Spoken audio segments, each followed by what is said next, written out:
Cuphead has gained a lot of attention, and it deserves every freaking bit of it. Over 100,000 frames of animation, freshly written jazz pieces with multiple solos, and a fresh new take on the run-and-gun genre that makes this game an absolute masterpiece. A testimony that you don't need Ultra HD hyper-realistic graphics to sell a game, you just need to get good. I mean, you just need tight gameplay and a legit challenge. Since so many other videos have discussed the gameplay of Cuphead, I'm gonna skip over that part, but one thing you might be wondering about is what I meant when I said a fresh new take on the genre. I don't know if many videos covered this, so here's what I mean. For those of you that don't know, the game doesn't actually focus on run-and-gun stages like Contra, as the name implies. Instead, it focuses on boss fights, up to 27 of them, and boy, let me tell you, 27 is plenty. Any more, and I think you'd just give up out of self-preservation. At first, you'd think that this would get monotonous, but the game has an interesting approach to make each fight seem like a level all on its own, as indicated by the game over screen, something that you'll get very familiar with if you aren't already.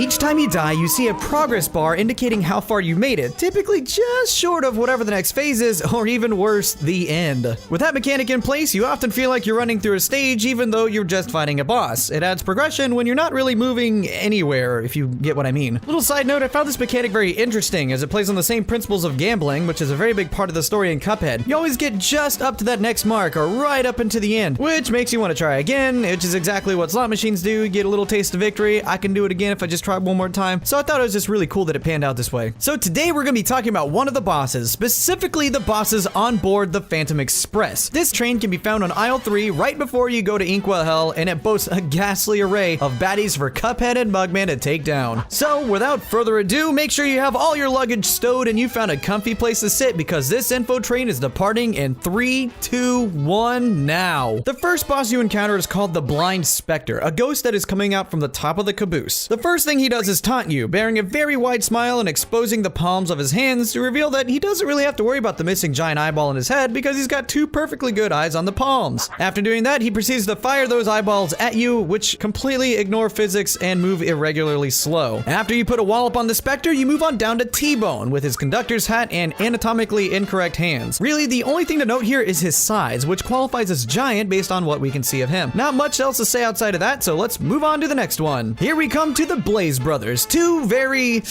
well, since I've been staring at them trying to figure out how to describe them, very strange looking individuals. Hang on, give me a second.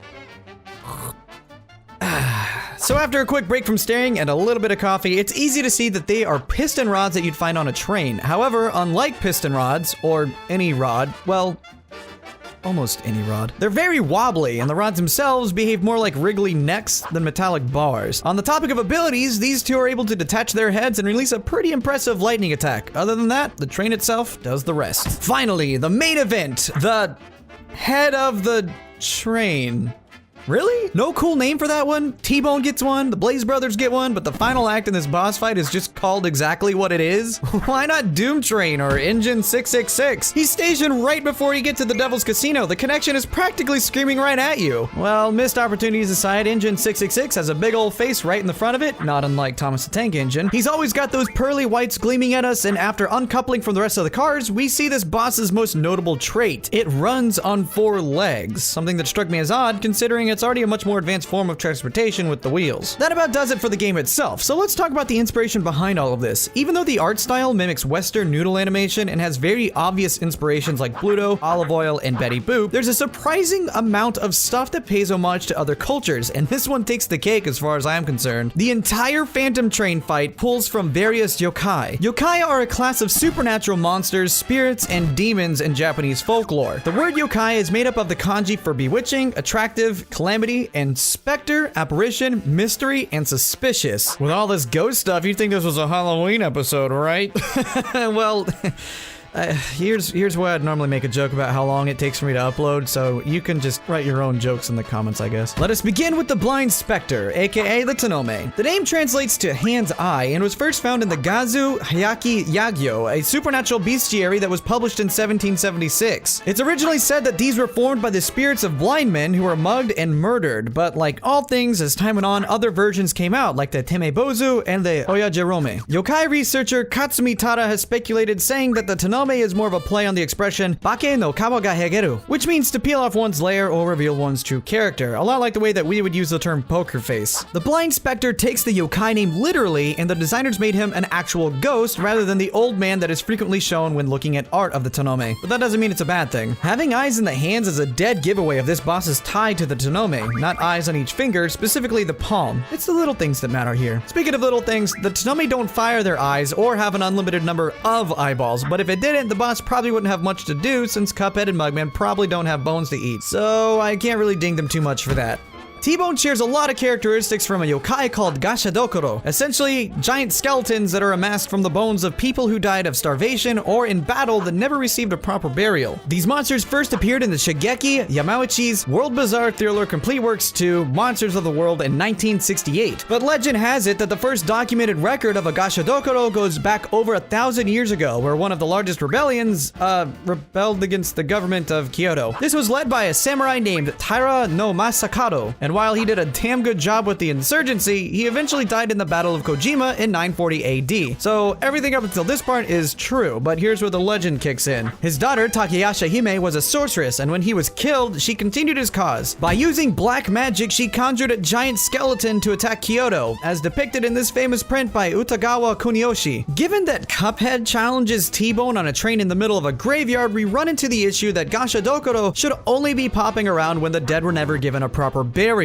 However, there's nothing saying that T-Bone was picked up elsewhere, as we all know that this train is most likely headed to hell itself. So again, can't really say anything bad there. The Blaze brothers, or as the developers affectionately referred to them, the Lollipop Ghoul, seem to take on the same attributes of a Rokurokubi, which are 99% of the time female. Rokurokubi are said to have been humans at one point but were cursed by some kind of misdeed. This could have varied from a sin against God or being unfaithful to their husbands. Something odd and a bit telling of the time it was written is that men would often be the ones doing the cheating and would magically escape the curse only to have their wives get it instead. Here's the old ball and chain just doing stuff like normal, minding her own business when wham! Curse. Once cursed, the victim is essentially the same, but they'll cause mischief by scaring people, lick lamp oil because that's what they eat now, or attack small animals. If you're like me and wondering why it's the Blaze brothers, good for you. And the only instance I could find of a male version was in Shaosai Hiki, a story from the Edo period in which a manservant has the Nukekubi illness. Nukekubi are the floating versions of Rokurokubi without the stretchy necks. The Blaze brothers can be seen doing both, which is actually just fine since Nukekubi, the floaty one, and Rokurokubi, the stretchy neck one, are actually one and the same in a lot of stories. In these, the head has a string attached to the body so it knows where to return, but eyewitness accounts confuse a string for a neck. Either way, it's all weird. Their lightning ability seems to come out of the blue though. Honestly, I'd have gone for spilling oil and the other one catches it on fire, which would probably actually be more difficult than what we ended up with, but hey, I didn't make the game. You guys are the millionaires, whatever. Finally, we have the head of the train. While Thomas is scary enough to fit in with all these ghouls and yokai, the most likely source of inspiration behind this part of the boss is in Oborogoruma. The origin of this yokai is from simple vivid imagery, nothing really exciting here, but when Toriyama Sekian began publishing his yokai bestiaries, he elaborated on this yokai's backstory, linking it to the tale of Genji when Lady Rikujo and her rival Lady Aoi compete for a parking space. You see, even though they didn't have cars in the 11th century, they still needed a place to park their ox carts, and around busy festival times, nobles and taxi drivers would argue to get prime sightseeing positions. Over time, these strong negative feelings lingered, and eventually an Oborogoruma would materialize out of the wrath of the nobles who lost carriage fights and didn't get